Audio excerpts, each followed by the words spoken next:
Hi, everyone. I will get started. Thank you so much for coming to today's presentation. I know it's probably the final session or one of the final sessions of COABE, so I really appreciate your time. I'm Maura Maxfield. I'm from UMass Amherst. My co-presenter, Stephen Cerisi, is not able to make it. He's, I think, on a plane home. So um, it was a little unexpected, so this will probably not take the whole time, which is probably fine if you guys are tired from attending the conference. But I hope that we can have a great conversation about co-design. At the end, there will be time definitely for questions if you have any. Um, so just a little bit about me to kind of set the stage. I am an assistant research professor at UMass Amherst, and I'm working on a project called the English Test for Adults, which is designing a new test. So I'm a test developer from that perspective of English language proficiency for adult English learners in Massachusetts. The goal of the test is to be used for federal accountability purposes. So that kind of sets where I'm coming from. So most of the things that I'll be talking about in this presentation have to do with the English test for adults, and I'll give a little more information about that too. And then at UMass Amherst in the Center for Educational Assessment, which is where I work, there is there are a few other teams. So there's another test being developed called the ASAP, the Adult Skills Assessment Program. And there is a another group that supports tests that are used in Massachusetts that are not developed by us, like the TABE Class E and Best Plus. So all of that kind of will come into play in the presentation today, and I will be talking about how we use co-design in the Center for Educational Assessment and most specifically on the ADA and on those other projects. So, let me get started. So, the objective of today's session is to equip adult education stakeholders, which is you all, with the knowledge, practical methods, and a starter roadmap to implement co-design in development. The intention of this is to make assessments better meet adult learners' needs and advance more equitable, usable outcomes. Um, there was a session this morning that I was part of preparing for about it was called Don't Get Testy with Me, and it was about critiques of testing. Um, and this, using co-design, we believe can help address a lot of the critiques that we hear about in the field. We know not everyone loves testing. Most people actively dislike it. So hopefully this will make it better for people. So today's agenda, the first thing is I will talk a little bit about what co-design is from the literature.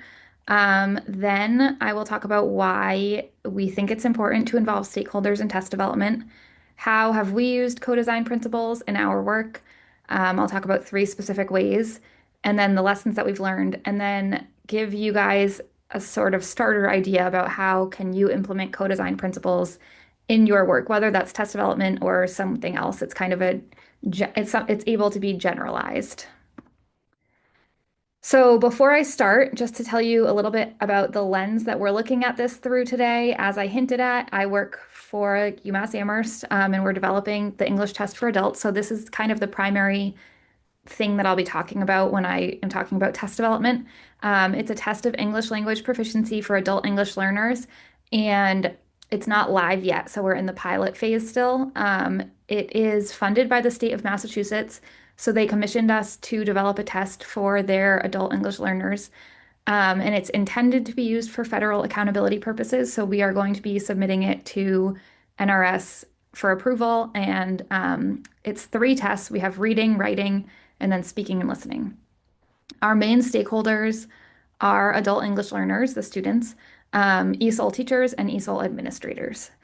We'll talk a lot about stakeholders in today's presentation, so just those are the main people that we think of as our stakeholders at this point.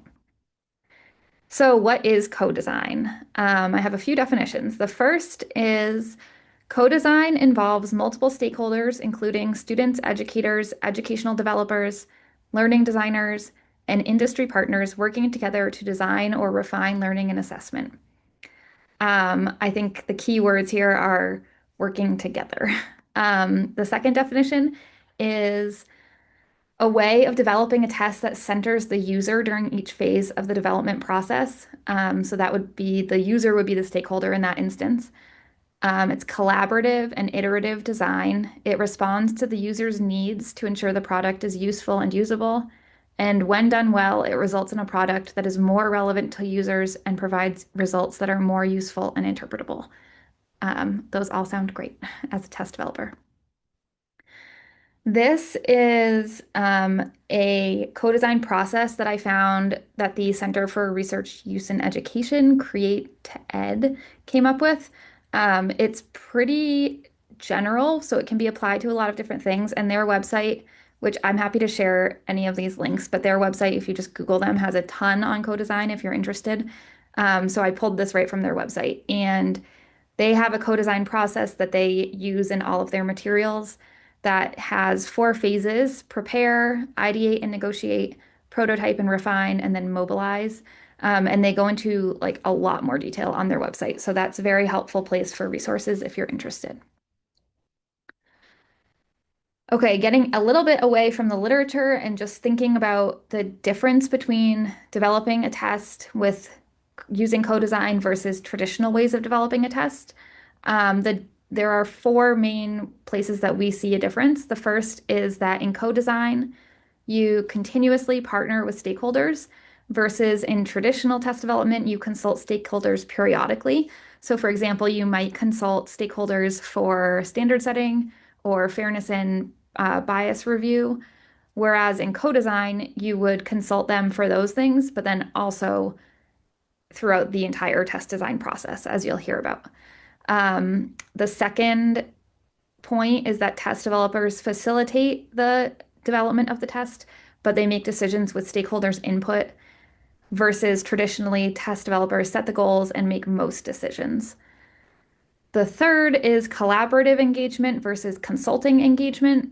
And the fourth is that results are more relevant with co-design, we believe, but they require more time and resources. And then in traditional test development, the results can be less relevant to the learners or the teachers, but they're technically very strong. So they look, the item statistics on of the results look great, but they might not be telling the learners something that they're able to use or something that the teachers can use in their classes. I should have said, but if you have questions, feel free to put them in the chat and I'll try to find it. Um, Okay, the next question or the next slide is how does co-design improve tests for adult learners? Based on the literature and our experience, we believe there are 4 ways really that co-design improves tests. The first is relevance. So the context of the test items and the focus of the test better reflects the life and the goals of adult learners. In the session this morning with about critiques, one of the things that came up quite a bit was on how people don't feel like the test items or the test questions are asking questions that are relevant to their lives. And there is, when you're making a test for a large group of people, it's hard to make it relevant to everyone. But if you include the students in the test development process, then you are better able to have a wide variety and meet the wide variety of experiences that people have, whether that be for this instance, if we're thinking about learning English, they might be learning English to be able to talk to their kids' teachers, or they might be learning English to move up in the workplace or to go to college.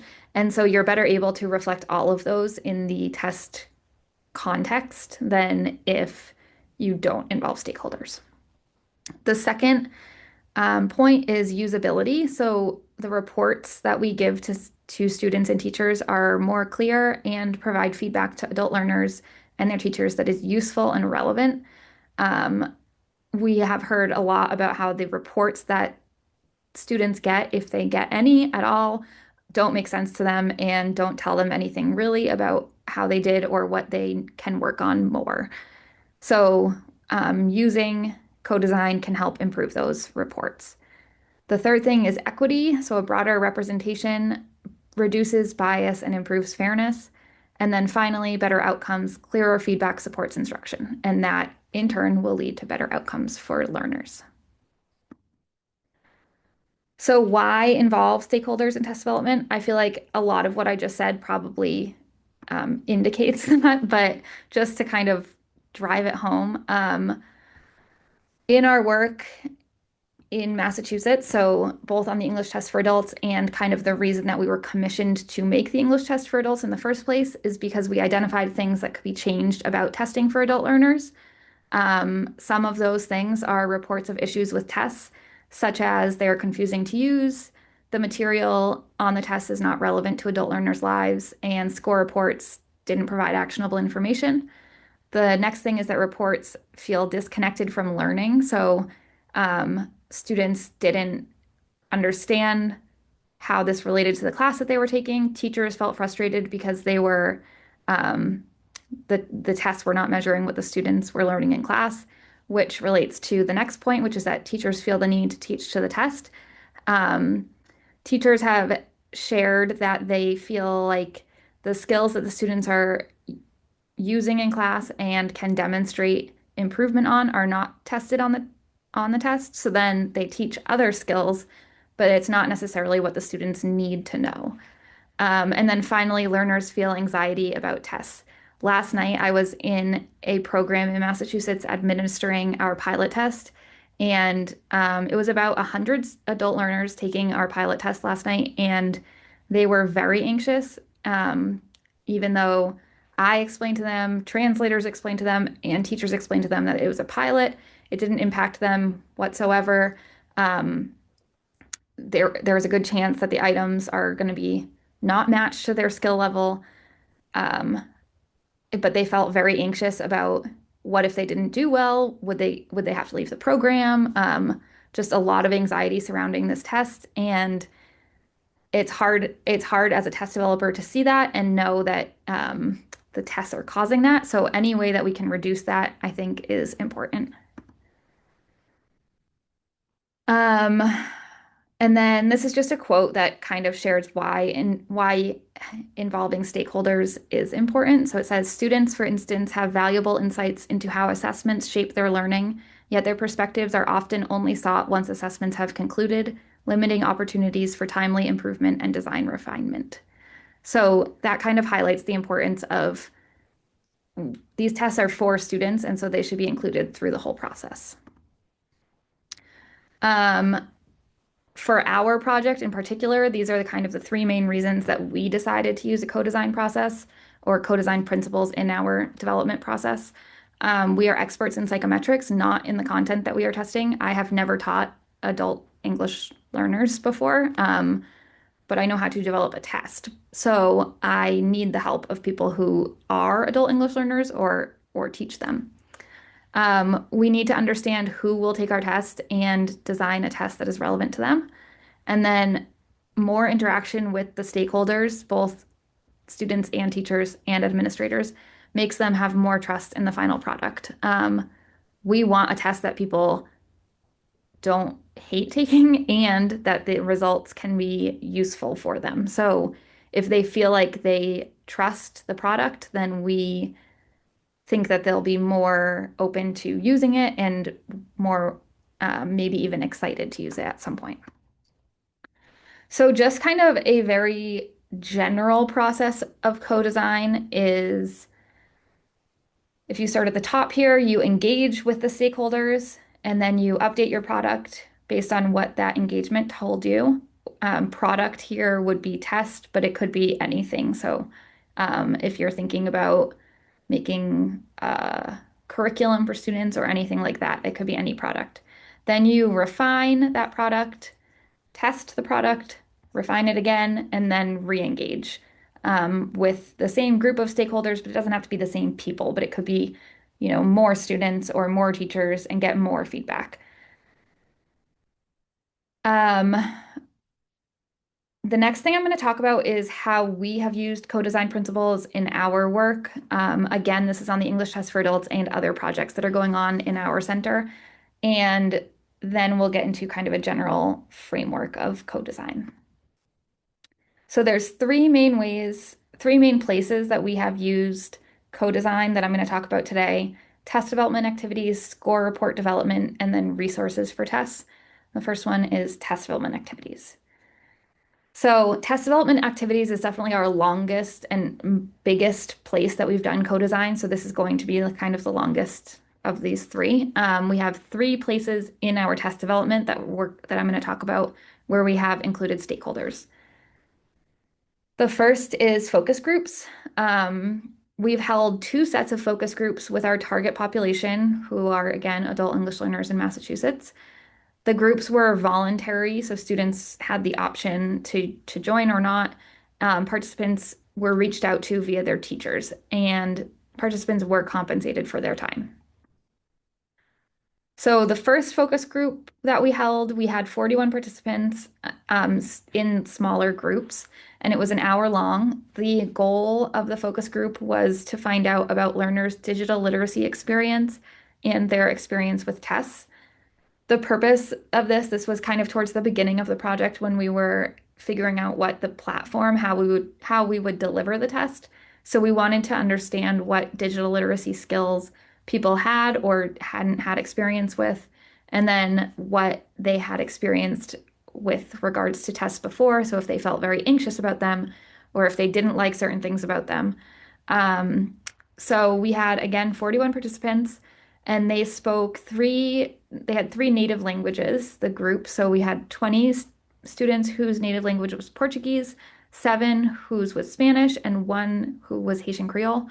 We had 14, or sorry, I got confused. We had more females than males. It looks like we had 11 males, so 30 females. Sorry, I didn't have a total column on that. Um, the results indicated for digital literacy that most participants don't have access to personal computers. Some have access to personal tablets, and then all reported using smartphones for personal use, but they used it in their native language, not in English. And then they had a preference for paper-based testing, but the majority noted that they would feel comfortable with computer-based tests if they had access to a practice test. That's important because our test is adaptive, so it will be computer-based. So we're trying to figure out how we can reduce the digital literacy requirements and allow people with even very low digital literacy experience to successfully navigate the test. In terms of testing experience, participants said that previous tests that they took in the past had inadequate instructions and they would prefer instructions in their native language and they would prefer flexible time constraints. And then most also reported no feedback or not much feedback from the tests that they currently take. Again, as I mentioned earlier, we've had a lot of reports of learners saying they don't even know what their score is. They get no information. They just take the tests and then never hear about it again. So we, I think that is a point that they feel a little frustrated by, and I can understand that. So um, that is something that we are planning to do differently. And just to go back to that for 1 second, that does also come down to the program. So in some programs, they share the scores and give them a little information, and in some programs, they don't. So we just want to make it as easy as possible for programs to give the information to the learners or for it to be given to the learners directly at the end of the test. So what did we do with these results from the focus groups? Kind of the main point of co-design is that whenever you get input from the stakeholders, then you do something with it. So we used these results to make decisions about the platform. So we have designed our platform from the ground up, and we used their experiences to make those decisions. So the interface that they're seeing was developed with those in mind. We changed our test development a little bit, so the test design was influenced by this, and then the feedback we're providing to learners. So some examples of decisions that were made are our tests will be available on tablets or computers, but it will be taken in their classroom. So their classrooms in Massachusetts, they all have access to at least Chromebooks, and so our test will be taken in the classroom so that every student has a device that they can use to take the test. Um, We will have a practice test that they can access at any point, and that is on the same platform and available to learners. We're testing out having instructions in a native language we've done one test on it so far, and we're trying to figure out how it's possible to get it in all of the native languages, which is the challenge. But just to see whether that does improve their test experience and whether that allows them to complete the test easier. And we also are looking into and have some flexibility so far of having other aspects of the platform be in the native language too. So at this point, we have the three most common languages in Massachusetts, other than English. The platform, like the login page, can be shown in those languages. So at least students can get into the test in different languages. The problem is that there's a lot of languages out there, and so we need to figure that out still. Our test will be untimed, and we are planning more focus groups to get their input on the test feedback, like this results. But at a minimum, we will be providing them with results. The second focus group that we did was to see how students interacted with our platform. So that was one-on-one meetings, and it was 25 minutes each. There were 6 participants, and we met via Zoom and just had them kind of interact with the platform, do some like log in and do some very simple questions to get just to see if they could respond to item types. So what we found is that the platform was easy for learners to navigate. The item types were easy for learners to respond to, but some of the items had confusing instructions. So we are working on changing the instructions to be more streamlined, consistent, and simple, with the goal that if all the instructions are basically the same, then the learner can, once they read it, then they'll be able to apply it to as many of the items as possible. So we're keeping the wording as consistent as possible, the font, all of that. The second way that we involve stakeholders in the test development process is through listening sessions. And so the last two that I talked about were student focused, and this is more teacher and administrator focused. So first, what is a listening session? I don't know if that's a real name or not, or if we just made it up, but a listening session in our test development practices is an informal way to gather interested stakeholders and ask them to give their thoughts and opinions on an aspect of test development.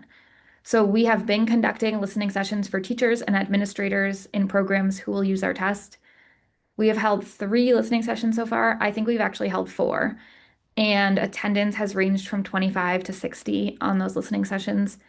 The way we do it is Massachusetts has a calendar of professional development for teachers and administrators to look at, and it's separated by topic. So we post our topic listening session for developing test or English learners and a Zoom link on the calendar, and anyone is free to join and participate in the conversation. And we've gotten so many great ideas and so much great feedback doing that. It's also been a really great way to meet people who are doing the work in classrooms. So the listening session topics that we've covered so far are at the very beginning of the project, we did one kind of on general feedback on tests that they use and what they would want in a new test. Then when we were starting to get into item development and test design, test specifications, we asked questions about what they do instructionally by each level. And then the last one that we've done was feedback on specific items. So the wording of test questions, the pictures and images that we're using, the reading passages, and then we also asked them what level they thought the item would be appropriate for.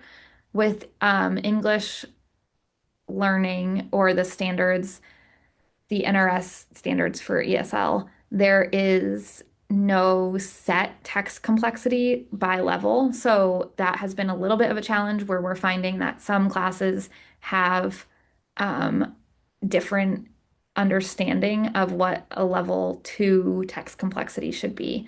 So we're trying to come to a common agreement on that. From the listening sessions, what did we do with the information? The information has influenced the design of the tests, the difficulty range of the items. So we heard from a lot of teachers that they wanted the items to go from below level 1, so below the level 1 benchmarks to above level 6 so that we could give information even though we'll say like this learner is an EFL of 1, we still want to be able to give them feedback on their skills and what they should learn next. And same with level 6. If we just say, oh, they've maxed out of 6, we're not able to give them feedback. So we want to be able to have questions that are harder than that so that we can give them some feedback. We've also gotten information on the design of the platform and then the item types for each content area, such as multiple choice, selected response, or drop down, that kind of thing. And then we also use the time with participants to get them more interested in the test and to identify which areas of test development they might be interested in helping us with for future activities for compensation. So that was the listening sessions were a really helpful way to find people who could be item writers or item reviewers or might be interested in doing standard setting or piloting in their classes. So it's been a really great way to kind of build our network of teachers. The last kind of goes along with the listening session is that we did a conference presentation at an adult ed or a Massachusetts adult ed conference. So it's all teachers and administrators from Massachusetts. And we did an interactive conference presentation so that we could get, it was kind of like an in-person listening session, and we got feedback from participants on text complexity for various levels. And then we used that information to directly change the item rating guidance we were giving. So that's just one other quick example that goes along with listening sessions. The final way that we're using co-design in our test development practices is through content development. So in Massachusetts, adult ed, there's a cool group. It's called their student ambassadors. And it's I think there's about 20 English learner student ambassadors. I don't know how many there are in total for ABE2, but it's a group of students and they are available to work on any number of projects related to adult ed, and they're paid by the state of Massachusetts. So they hire them and then they kind of contract them out. So we submitted a job description for this content development, and then any student ambassadors who were interested in doing it signed up, and they we were able to get our work done, and they were able to get paid by the state of Massachusetts. Um, so these student ambassadors volunteered or said that they were interested in completing this job. And what it was is we gave them prompts and asked them to give us stories to answer the prompts. And I'll show you some example prompts in a second. And then we used those as inspiration for reading passages so that we would have reading passages that are culturally relevant across a wide variety of cultures and lived experiences. Um, it's important to make it clear that we're not taking their exact stories. So if they shared anything like about their family or anything, we didn't use that. We used it purely for inspiration. So if they spoke about or if they wrote about a specific holiday that they celebrate in their culture and how people celebrate that holiday, then we could use that as inspiration to write a reading passage. This has been a really cool way to get a lot more ideas for content for our test and to make it so that the content on our test is more relevant to learners and feels more like them than just some like passage about the library or something. So some examples of prompts, I think we had about 20 prompts and we told learners they were working on our project for maybe 2 or 3 hours each. And so we just said respond to as many as you want to, whichever ones you want. Um, and they wrote, and so they were able to write either in their native language or in English, and we just used Google Translate if it was in their native language. Again, because this isn't we're not using them directly as reading passages. It's just kind of to get the general idea of what they're saying and use that as inspiration. So we ask questions like, how do you help others in your community and how does it make you feel to help others? Can you share a time that you felt proud of your community? Why? Can you share a time that you felt proud of your culture? Why? Can you describe a time when you learned something important from someone in your community? And what traditions or celebrations from your culture make you feel happy and connected? Can you share what they look like and why do they make you feel happy and connected? And the results or the responses that we got were so interesting and really spanned a wide variety of types of responses with people interpreting community to mean different things and talking about different holidays, different cultures. So it was a really interesting way to get some new ideas for our test. So in our test development process, the benefits that we have found to involving stakeholders are they are clearly the experts in this area, and their opinions matter the most because they are the end users. Um, we're making decisions that will directly impact them, so it makes sense that they have their opinions included, and we want to maintain a strong relationship with them. And then finally, we can work together to better improve the test taking process and the test development process. So the main benefit here that if I could sum it all up, is to say that by including stakeholders, it makes the process of developing the test easier and better, and it makes the end product better and more relevant, I think, because the stakeholders are more invested and it's more relevant to their lives. The challenges that we found with involving stakeholders in the test development process is that stakeholders as a group do not share one opinion, even if we just think about one of those smaller groups like teachers. In a group of five, we're going to hear five different opinions. So it can be hard to parse out the different opinions and then make a decision based on those.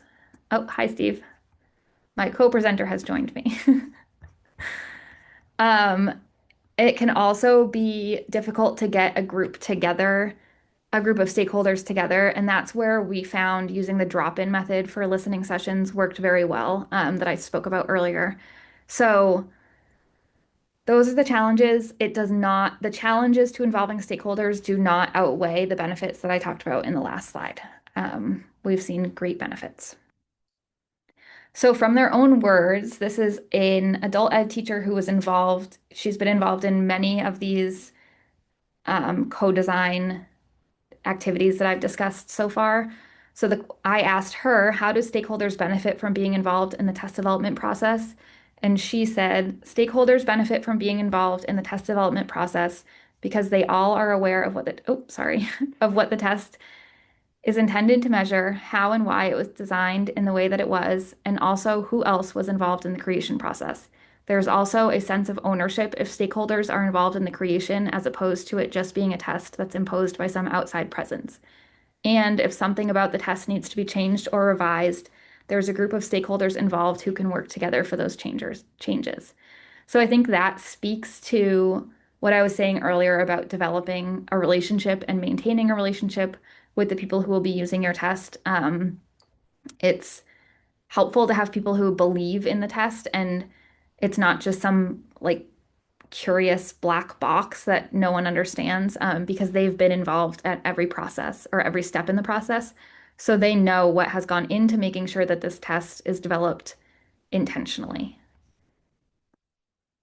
Okay, the second way that I'm going to be talking about, or the second place that we have used co-design, is in our score report development. So, again, we're talking about the English test for adults, as I have been so far.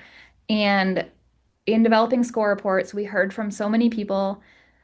I mean, I've mentioned it many times already in this presentation that score reports are a place where people are not finding enough details or not finding information that's useful or relevant. So we wanted to involve stakeholders, in this case, teachers, to gather information on score reports. So the goals of our score report development are to ensure that they are understandable to teachers and learners, ensure they give information that is usable, and ensure there's alignment between the interpretation of the results and the intended interpretation of the results. So we don't want people to be interpreting our results in a way that they're not intended to be, because that is not good. So we asked teachers who were involved in this co-design process to interview questions. First, what information do teachers want about a student's skill from results reports? And second, what style of presentation of information is perceived as most helpful? Um, so the results, Teachers want strengths and challenges around skills and benchmarks. They want to know the response time and the comparative difficulty of items. So that would be being able to say it took this learner spent 2 minutes on an item measuring this benchmark, and this item is more difficult or is a level 6 and the student is level 4, for example. They also want to know the range of skills that students possess. For example, what skills are the strongest, what skills are strong but need more reinforcement, and what skills are weakest and need a lot of focus. And then when a scale score is present, a description of what the score means. So especially when we're talking about EFLs and levels, and with measurable gain being measured by when a student progresses in a level, it's helpful for teachers to know where the student is now and what they need to do to get to that next level. Um, because even if a student shows significant or if a student shows gain, but it's not gain across one of those level thresholds, then that doesn't help the program much, unfortunately. Um, what style of presentation of information is perceived as most helpful was the second question. And they said references to the benchmarks and skills to identify strengths and challenges and can-do statements. So the red is a direct quote. So they said also not to be negative, but the inverse would also be helpful. What, according to the test, can't the student currently do? So I know where to direct the teaching. They also said one or two specific things a teacher can do to gear instruction to a particular student and to a class as a whole, and one or two things that the student can do to improve on a particular skill or towards a benchmark. What information do teachers perceive as most helpful for learners? So they perceive an overall score, areas where they excelled, and areas where they need to improve. And they want more positive than negative information. They also want can-do statements or divided into categories. For example, challenge, I'm learning, and strength. And then any simple way for students to see their results and how it compares to their past attempts or their attempts to other people's attempts would be helpful. And then maybe a short bulleted list of things to work on next. These are just some more quotes. So I'll just kind of talk through them kind of quickly. But the first thing students ask when they finish a test is, how do I do? So having student-friendly language with a generally positive result and a suggestion for improvement or growth. The second is, for example, you were able to understand many of the questions. You need to focus more on information questions. The third said, it becomes a personal thing, like, am I a good person if I didn't get this right? So these are kind of just specific ways that we can build our score report. And as you can see, they all had very helpful and strong opinions. So to summarize, results reports should contain information about the strengths and challenges at the skill and benchmark level, where a student is now and what they need to do to get to the next level, and then indicates positive results and places for growth or improvement for teachers and students. We could present that information as can-do statements, as any simple way for students to see their results and compare them to past attempts, and a list of things to work on next. And the emphasis here is to focus on information that is real, valuable, and intentional to support instruction and learning for all students. So at this point, our score reports are still a work in progress, but we're integrating that feedback with what is possible in our platform. So thus far, we have simplified benchmarks and the presentation of information to be understandable to learners and ensured they have a way to view their past results easily. So they are, as I mentioned earlier, they're currently doing pilot testing, and we're taking feedback on the score reports during this pilot testing, and we're planning to make revisions with that feedback in mind when it is possible. I think the biggest thing so far has been presenting them with the simplified benchmarks, and they can see tied to each like set of benchmarks, or we just do it as like a simple sentence, how many they got correct out of how many they took. And that seems to have been a useful way for them to kind of navigate the results. They also can email the results to themselves and put it into Google Translate, which is also helpful for them. The third co-design and last co-design activity that I'm going to talk about today is resources for tests. This part of the project I am not directly involved in, so I'm happy to point you towards April Zaniski, who is in charge of this, but she said that it would be great if I talked about it today. So, as part of the Center for Educational Assessment, we have a group who is in charge of the comprehensive assessment system. And what that group does is provide support for all NRS um, approved tests that are given within Massachusetts. So the TABE Class E, Best Plus, MAPT, I'm sure I'm forgetting some, but those are the ones that they support. So they give information on, they help administer the tests. They give trainings on scoring and administering the tests. They give resources to interpret the results and how to talk to students about the tests. So they were kind of just like a one-stop shop for administering these tests. And I will have a link to the website in a second.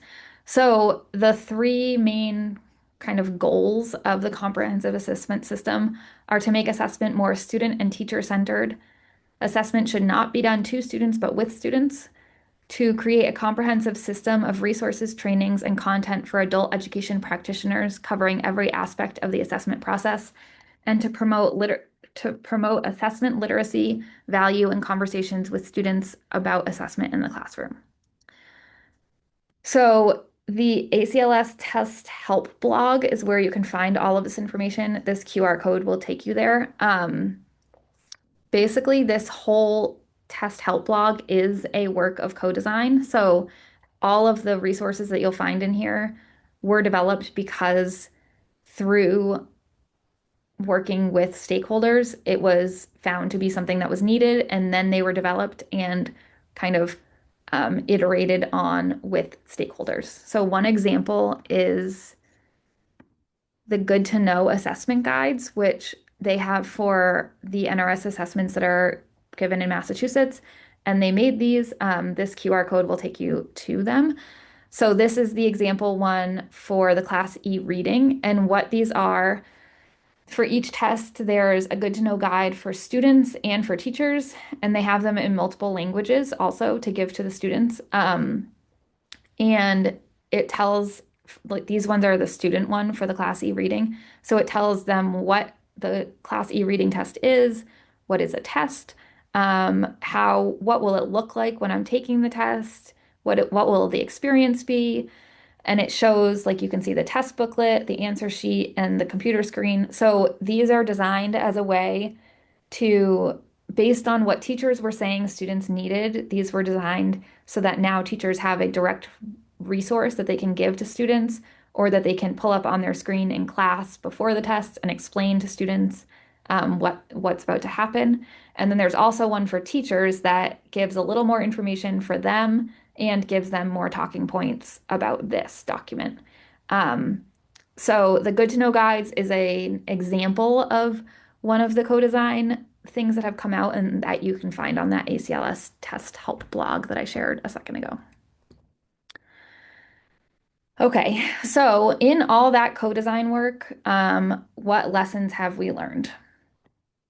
Some of the main takeaways are when we meet with stakeholders, it works best if we have one clear concept with specific questions that we want to talk about. If we want their feedback on something, we need to be prepared to show them that thing in its draft form and the final result.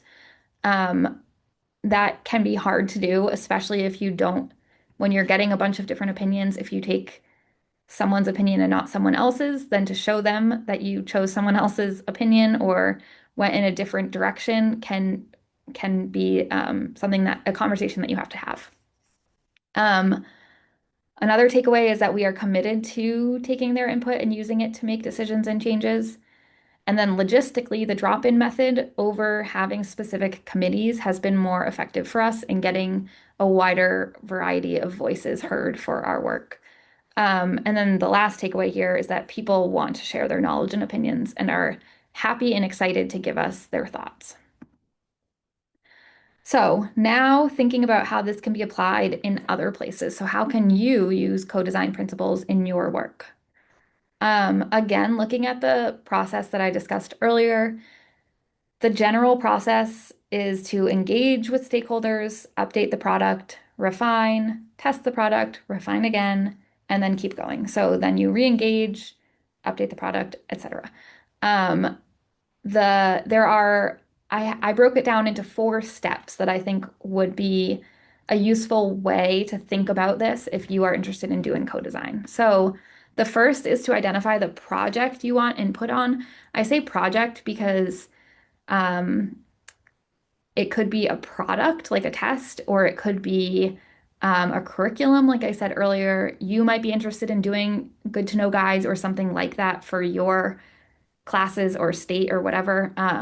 So whatever the kind of goal is, identify that and then look at what are the possible issues and challenges you foresee with this project.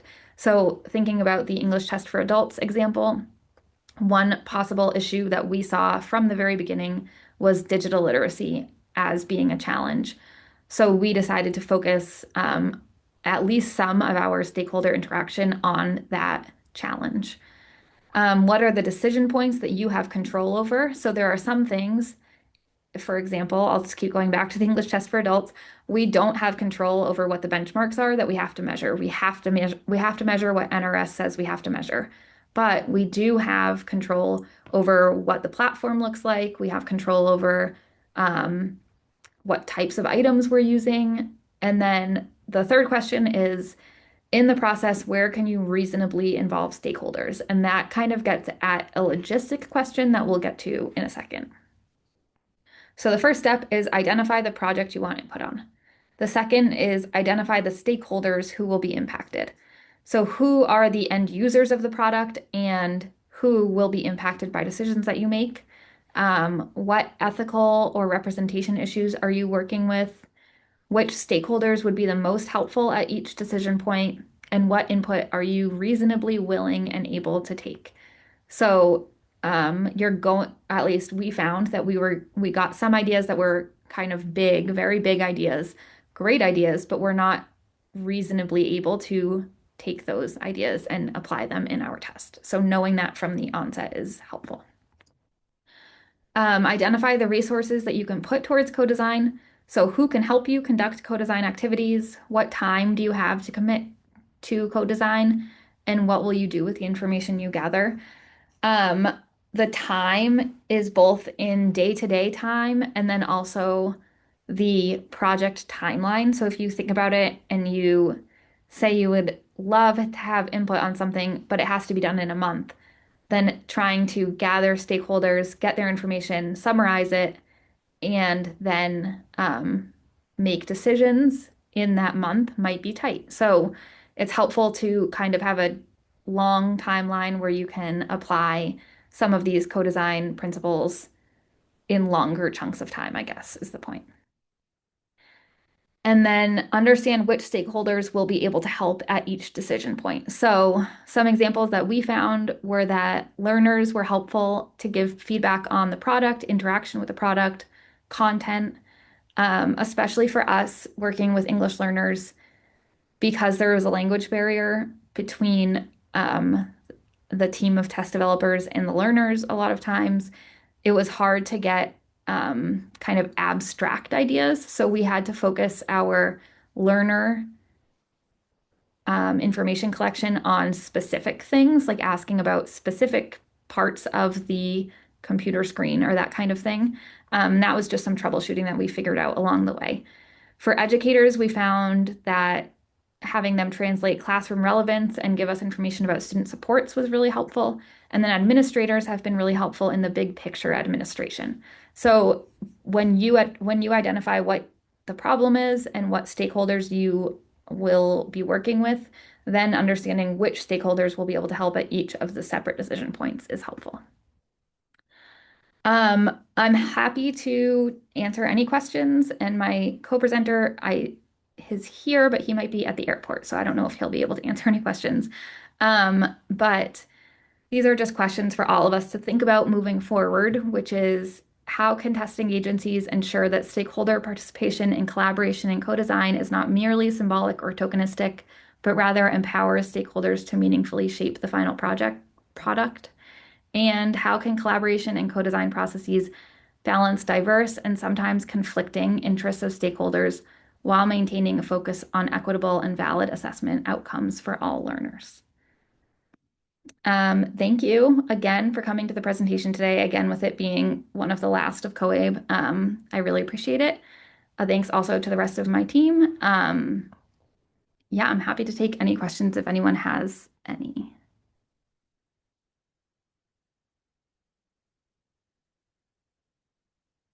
Okay. Well, have a great afternoon.